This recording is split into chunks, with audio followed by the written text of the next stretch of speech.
Greetings. Here we are with chapter 4. Hope you have been enjoying this story so far. I plan to share with you chapters 5 and 6 next Thursday, the 17th, and then our final chapter, chapter 7, which, as you've probably guessed, is the night of the pageant, will be available anytime for you beginning at 9 a.m. on Christmas Eve morning.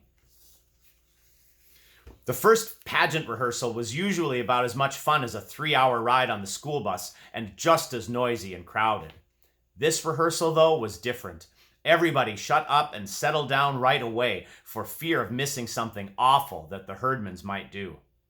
They got there 10 minutes late, sliding into the room like a bunch of outlaws about to shoot up a saloon. When Leroy passed Charlie, he knuckled him behind the ear, and one little primary girl yelled as Gladys went by. But Mother had said she was going to ignore everything except blood, and since the primary kid wasn't bleeding and neither was Charlie, nothing happened. Mother said, "And here's the Herdman family. We're glad to see you all," which was probably the biggest lie ever said right out loud in the church. Imogene smiled. The Herdman smile, we called it, sly and sneaky. And there they sat, the closest thing to criminals that we knew about. And they were going to represent the best and most beautiful. No wonder everybody was so worked up. Mother started to separate everyone into angels and shepherds and guests at the inn, but right away she ran into trouble. Who were the shepherds? Leroy Herdman wanted to know. Where did they come from? Ollie Herdman didn't even know what a shepherd was, or anyway, that's what he said. What was the inn? Claude said. What's an inn? It's like a motel, somebody told him, where people go to spend the night. What people? Claude said. Jesus? Oh, honestly, Alice Wendelkin grumbled. Jesus wasn't even born yet. Mary and Joseph went there. Why? Ralph asked. What happened first? Imogene hollered at my mother. Begin at the beginning. And that really scared me because the beginning would be the book of Genesis where it says in the beginning. And if we were going to have to start with the book of Genesis, we'd never get through. The thing was, the Herdmans didn't know anything about the Christmas story. They knew that Christmas was Jesus' birthday, but everything else was news to them. The shepherds, the wise men, the star, the stable, the crowded inn. It was hard to believe. At least, it was hard for me to believe. Alice Wendelkin said she didn't have any trouble believing it. How would they find out about the Christmas story, she said. They don't even know what a Bible is. Look what Gladys did to that Bible last week. While Imogene was snitching money from the collection plate in my class, Gladys and Ollie drew mustaches and tails on all the disciples in the primary grade illustrated Bible. They never went to church in their whole life till your little brother told them we got refreshments, Alice said. And all you ever hear about Christmas in school is how to make ornaments out of aluminum foil. So how would they know about the Christmas story? She was right. Of course, they might have read about it, but they never read anything except amazing comics. And they might have heard about it on TV, except that Ralph paid 65 cents for their TV at a garage sale, and you couldn't see anything on it unless somebody held onto the antenna. And even then, you couldn't see much. The only other way for them to hear about the Christmas story was from their parents, and I guess Mr. Herdman never got around to it before he climbed on that railroad train. And it was pretty clear that Mrs. Herdman had given up ever trying to tell them anything. So they just didn't know. And Mother said she had better begin by reading the Christmas story from the Bible. This was a pain in the neck to most of us because we knew the whole thing backward and forward and never had to be told anything except who we were supposed to be and where we were supposed to stand. Joseph and Mary, his espoused wife, being great with child, pregnant! Yelled Ralph Herdman. Well, that stirred things up. All the big kids began to giggle, and all the little kids wanted to know what was so funny, and Mother had to hammer on the floor with the blackboard pointer. That's enough, Ralph, she said, and went on with the story. I don't think it's very nice to say Mary was pregnant, Alice whispered to me. But she was, I pointed out. In a way, though, I agreed with her. It sounded too ordinary. Anybody could be pregnant. Great with child sounded better for Mary. I'm not supposed to talk about people being pregnant. Alice folded her hands in her lap and pinched her lips together. I'd better tell my mother. Tell her what? that your mother is talking about things like that in church. My mother might not want me to be here." I was pretty sure she would do it. She wanted to be Mary, and she was mad at Mother. I knew, too, that she would make it sound worse than it was, and Mrs. Wendelken would get madder than she already was.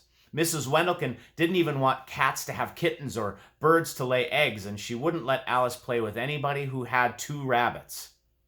But there wasn't much I could do about it except pinch Alice, which I did.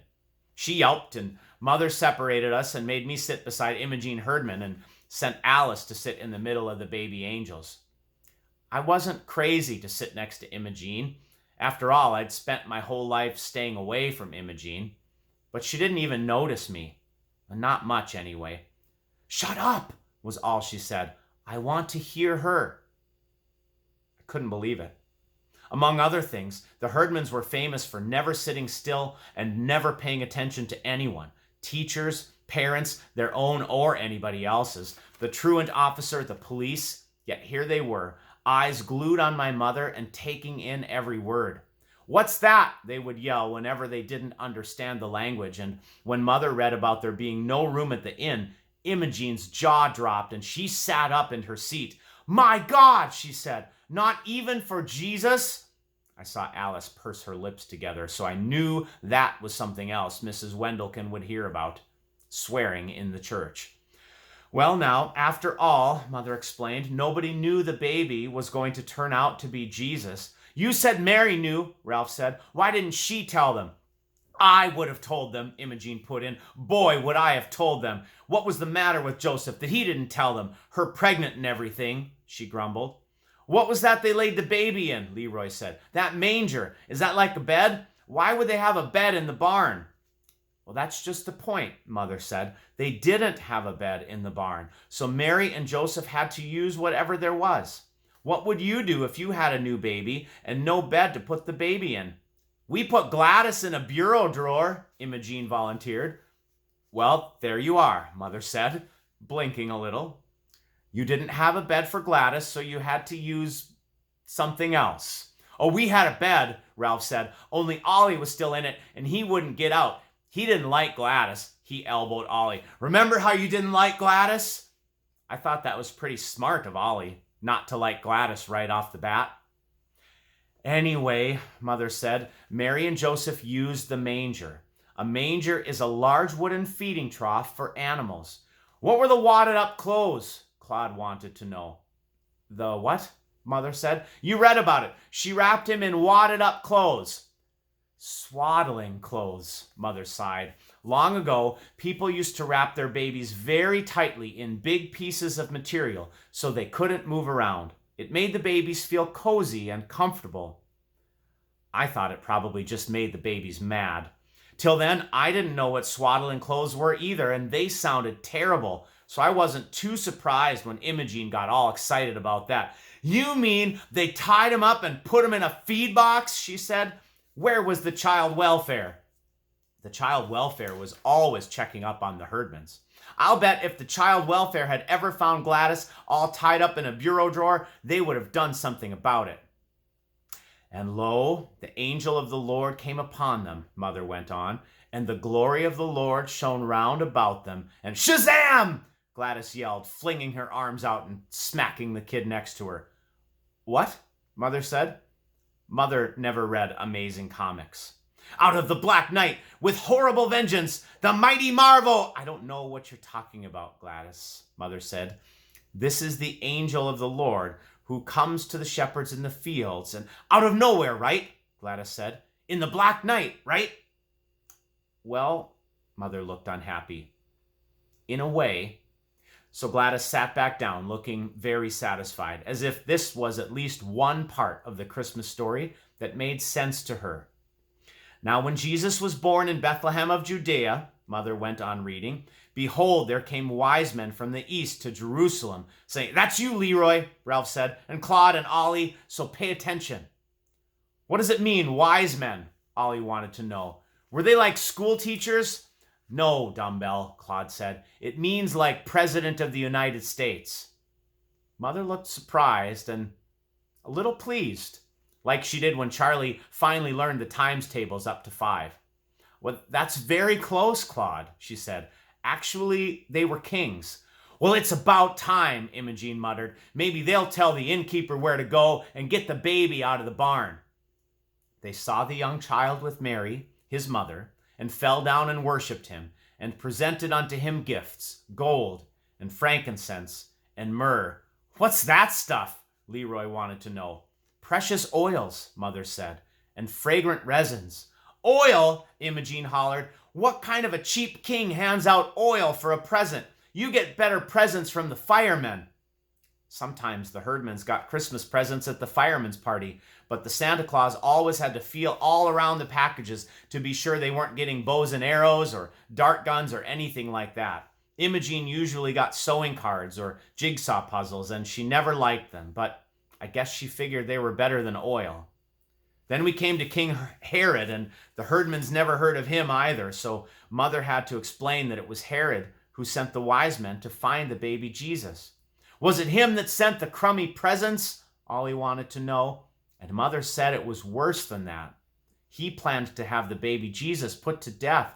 My God, Imogene said, he just got born and already they're out to kill him. The herdmans wanted to know all about Herod, what he looked like and how rich he was and whether he fought wars with people. He must have been the main king, Claude said, if he could make the other three do what he wanted them to. If I was a king, Leroy said, I wouldn't let some other king push me around. You couldn't help it if he was the main king. I'd go be king somewhere else. They were really interested in Herod, and I figured they liked him. He was so mean, he could have been their ancestor, Herod Herdman. But I was wrong. Who's going to be Herod in this play? Leroy said. We don't show Herod in our pageant, Mother said, and they all got mad. They wanted somebody to be Herod so they could beat up on him. I couldn't understand the herdmans. You would have thought the Christmas story came right out of the FBI files. They got so involved in it, wanting a bloody end to Herod, worried about Mary having her baby in a barn, and called the wise men a bunch of dirty spies. And they left the first rehearsal arguing about whether Joseph should have set fire to the inn or just chased the innkeeper into the next county. Here ends chapter 4. Tune back next week for chapters 5 and 6. Sincerely hope you're enjoying this read-through of one of my favorite books. Until next time, be well, friends. Peace.